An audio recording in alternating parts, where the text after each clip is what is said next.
وَإِذْ قَالَ موسیٰ لِفَتَاهُ سے حضرت موسیٰ اور خضر کا قصہ بیان کیا ہے۔ بخاری شریف کی حدیث ہے، حضرت موسیٰ علیہ السلام اپنی قوم بنی اسرائیل کو واضح نصیحت فرما رہے تھے۔ ایک شخص نے سوال کیا کہ حضرت اس وقت سب سے بڑا عالم کون شخص ہے؟ آپ نے فرمایا میں۔ اگرچہ آپ کا جواب بالکل صحیح تھا کیونکہ آپ اللہ کے نبی تھے، اس لیے شریعت کے احکام کا سب سے زیادہ علم بھی آپ ہی کو تھا، مگر اللہ تعالیٰ کو آپ کا جواب پسند نہ آیا۔ فوراً وحی آئی، اے موسیٰ مجمع البحرین میں ہمارا ایک بندہ ہے جس کا علم تم سے بڑا ہوا ہے۔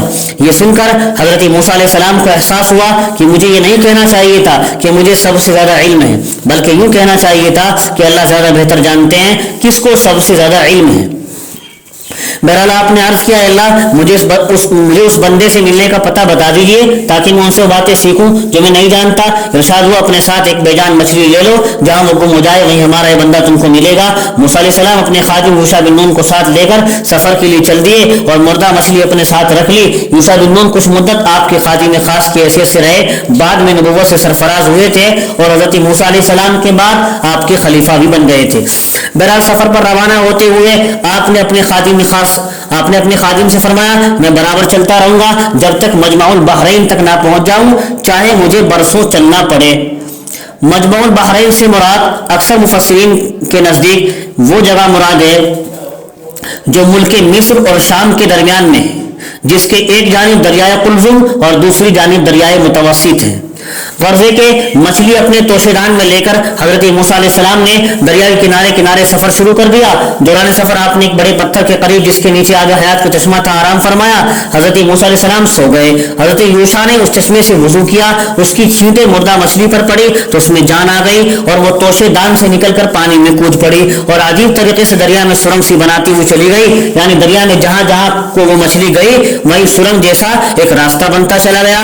حضرت یوشع مچھلی کا یہ عجیب واقعہ حضرت موسیٰ علیہ السلام کو سنانا بھول گئے تھے، اور جب حضرت موسیٰ علیہ السلام بیدار ہوئے تو دونوں اپنے سفر پر چل پڑے۔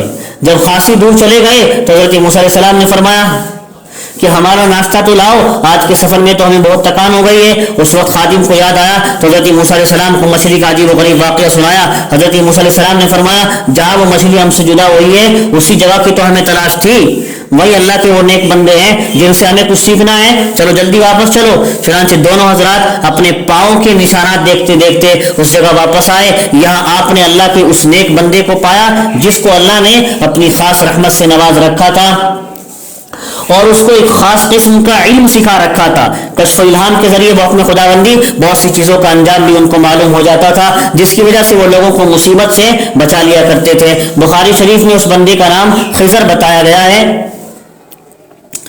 اس میں اختلاف ہے کہ حضرت خضر نبی تھے یا ولی تھے۔ بعض حضرات نے ان کو ولی کے درجے میں رکھا ہے، مگر جمہور علماء نے ان کا نبی ہونا تسلیم کیا ہے اور اس کو قرآنی واقعات سے ثابت کیا ہے۔ بہرحال حضرت موسیٰ علیہ السلام واپس اسی جگہ پہنچے تو اس پتھر کے قریب اس بندے کو چادر تانے لیٹا ہوا دیکھا۔ حضرت موسیٰ علیہ السلام نے حضرت خضر کو سلام کیا اور ان کو اپنا نام بتایا۔ حضرت خضر علیہ السلام نے معلوم کیا کہ آپ موسیٰ بنی اسرائیل ہیں؟ حضرت موسیٰ علیہ السلام نے فرمایا ہاں میں قوم بنی اسرائیل کا موسیٰ ہوں، آپ کے پاس اس غرض سے آیا ہوں کہ آپ مجھے وہ خاص علم سکھا دیں جو اللہ تعالیٰ نے آپ کو عنایت فرما رکھا ہے۔ حضرت خضر نے فرمایا آپ میرے ساتھ رہ کر میرے معاملات دیکھ کر صبر نہ کر سکیں گے، کیونکہ جو علم اللہ نے مجھے دیا ہے آپ اس سے واقف نہیں، جو علم آپ کو دیا گیا ہے میں اس سے پورے طور پر واقف نہیں۔ موسیٰ علیہ السلام نے فرمایا انشاءاللہ آپ مجھے صبر کرنے والا پائیں گے اور میں آپ کے کسی بھی معاملے میں دخل نہیں دوں گا۔ حضرت خضر نے فرمایا اگر آپ اس پر تیار ہیں تو بخوشی میرے ساتھ رہیے، مگر شرط یہ کہ میرے کسی کام کے متعلق مت پوچھیے یہ کیوں کیا جب تک میں خود آپ کو اس کی حقیقت نہ بتلا دوں۔ تو موسیٰ اور خضر ان دونوں میں جب باہمی معاہدہ طے ہو چکا تو اب دونوں مل کر آگے چلے۔ غالباً حضرت یوشع بھی ساتھ ہوں گے چونکہ وہ حضرت موسیٰ علیہ السلام کے تابع تھے، اس لیے ان کا ذکر نہیں کیا آیت میں۔ اور چلتے چلتے راستے میں دریا آیا جس کو پار کرنے کے لیے کشتی میں سوار ہونا پڑا۔ کشتی والا حضرت خضر کو جانتا تھا، اس نے ان حضرات سے کرایہ نہیں لیا۔ جب کشتی کنارے پر پہنچی تو حضرات کشتی سے اتر گئے۔ اترتے وقت حضرت خضر نے کلہاڑے سے کشتی کا ایک تختہ نکال دیا جس کی وجہ سے کشتی میں پانی بھر کر اس کے ڈوبنے کا خطرہ ہو گیا، مگر تاریخی روایت میں ہے کہ پانی کشتی میں داخل نہیں ہوا تھا، یا تو اس وجہ سے کہ حضرت خضر علیہ السلام نے اس سوراخ پر ایک بڑا شیشہ رکھ دیا تھا، جلدی میلی سے مر گئی کہ کشتی کے اندر پانی کا نہ آنا یہ حضرت خضر علیہ السلام کا معجزہ تھا۔ حضرت خضر کا یہ فعل دیکھ کر حضرت موسیٰ علیہ السلام سے رہا نہ گیا اور وہ فوراً بول پڑے، حضرت آپ نے یہ ٹھیک نہ کیا، اس بیچارے کا ہم پر احسان ہے کہ بلا کرایہ کشتی میں سوار کیا اور آپ نے اس کی کشتی توڑ ڈالی۔ حضرت خضر سمجھ رہے تھے کہ حضرت موسیٰ علیہ السلام کو مجھے تنبیہ کرنا ان کے اپنے خیال میں بالکل صحیح ہے، مگر وہ انجام سے واقف نہیں ہے۔ ان کی بات سن کر حضرت خضر نے فرمایا، میں نہ کہتا تھا کہ میرے ساتھ رہ کر آپ سے صبر نہ ہو سکے گا۔ موسیٰ علیہ السلام نے معذرت کرتے ہوئے فرمایا کہ میں بھول گیا تھا، آپ میری اس بھول کو درگزر کر دیں اور مجھے اپنے ساتھ رہنے کا موقع دیں۔ حضرت خضر نے آپ کی بھول کو درگزر کر دیا، پھر دونوں آگے چلے اور ایک بستی میں پہنچے جہاں کچھ بچے کھیل رہے تھے۔ ان میں سے ایک بچہ جو بہت خوبصورت اور اچھی آواز والا تھا، حضرت خضر نے اسے پکڑ کر جان سے مار ڈالا۔ یہ دیکھ کر حضرت موسیٰ علیہ السلام بلبلا اٹھے اور بیتاب ہو کر کہنے لگے، اس مرتبہ تو آپ نے پہلے سے بھی بڑھ کر جرم کر دیا ہے، بلکہ ظلم کر دیا ہے، ایک معصوم اور نابالغ بچے کو قتل کر ڈالا جس کو قصاص میں بھی قتل کرنا جائز نہیں ہے۔ معصوم بچے کے قتل پر حضرت موسیٰ علیہ السلام نے حضرت خضر کو ٹوکا تھا، جس پر حضرت خضر نے فرمایا، میں نے آپ سے پہلے نہ کہا تھا کہ آپ میرے ساتھ رہ کر میرے حالات و واقعات دیکھ کر صبر نہ کر سکیں گے۔ حضرت موسیٰ علیہ السلام نے فرمایا، آپ اس مرتبہ اور درگزر کیجئے، اور اگر میں اس کے بعد بھی آپ کسی کام میں روک ٹوک یا پوچھ تاچھ کروں تو پھر آپ میرا عذر قبول نہ کیجئے اور مجھے اپنے سے جدا کر دیجئے۔ پھر یہ دونوں حضرات چلے اور ایک بستی میں پہنچے۔ اس بستی کا نام حضرت ابن عباس رضی اللہ عنہ سے انطاکیہ منقول ہے۔ غرضے کے دونوں حضرات بستی والوں سے ملے اور چاہ کہ بستی والے مہمان سمجھ کر کھانا کھلائیں، مگر یہ سعادت ان کی قسمت میں نہ تھی۔ انہوں نے حضرت موسیٰ اور خضر جیسے برگزیدہ نبی اور مقربین خدا کی مہمان نوازی سے انکار کر دیا۔ یہ معاملہ دیکھ کر ان خسیس اور بخیل اور بد اخلاق لوگوں پر غصہ آنا چاہیے تھا، مگر حضرت خضر نے بجائے غصے کے ان پر احسان کیا۔ اس بستی میں ایک بہت بڑی دیوار جس کی لمبائی 500 ہاتھ اور اونچائی 100 ہاتھ اور چوڑائی 50 ہاتھ بعض مفسرین سے منقول ہے، وہ اس قدر جھک چکی تھی کہ گرنے کو تیار تھی، لوگ اس کے قریب سے نہیں گزرتے تھے۔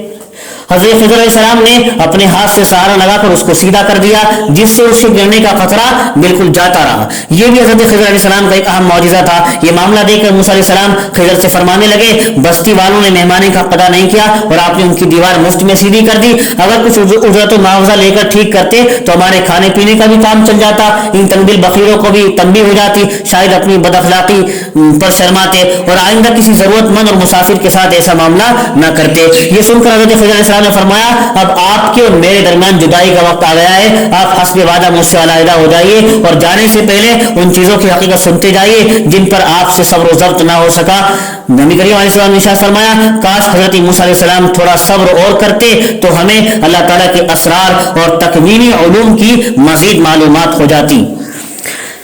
حضرت خضر علیہ السلام نے فرمایا، میں نے تختہ توڑ کر کشتی کو عیب دار اس لیے بنایا کہ آگے ایک بادشاہ تھا جو اچھی بلا عیب کشتی کو زبردستی چھین لیا کرتا تھا، میں نے اس کشتی کو عیب دار بنا کر بادشاہ کے ہاتھوں سے بچا دیا، کیونکہ یہ کشتی چند مسکین لڑکوں کی تھی جو اس سے روزی کماتے تھے۔ حضرت کعب بن احبار سے منقول ہے، یہ 10 بھائی تھے، 5 ان میں اپاہج تھے اور 5 اس کشتی پر کام کر کے ان اپاہجوں کا خرچہ چلاتے تھے، اور جس لڑکے کو ہم نے قتل کیا اس کے والدین ایمان والے تھے، ہمیں اندیشہ ہوا اس لڑکے کے کفر و سرکشی کا اثر اس کے والدین پر نہ پڑے، کیونکہ والدین اس بچے سے بہت محبت کرتے تھے، اس کی محبت میں وہ اس کے خیالات کو اختیار کر کے بددین نہ بن جائیں۔ حضرت خضر کا یہ اندیشہ اپنی عقل سے نہ تھا، بلکہ اللہ کی طرف سے حضرت خضر کو وحی آ گئی ہوگی کہ اگر یہ لڑکا زندہ رہا تو اس کے مومن والدین گمراہ اور کافر ہو جائیں گے، اس لیے اس کو قتل کر دیا جائے۔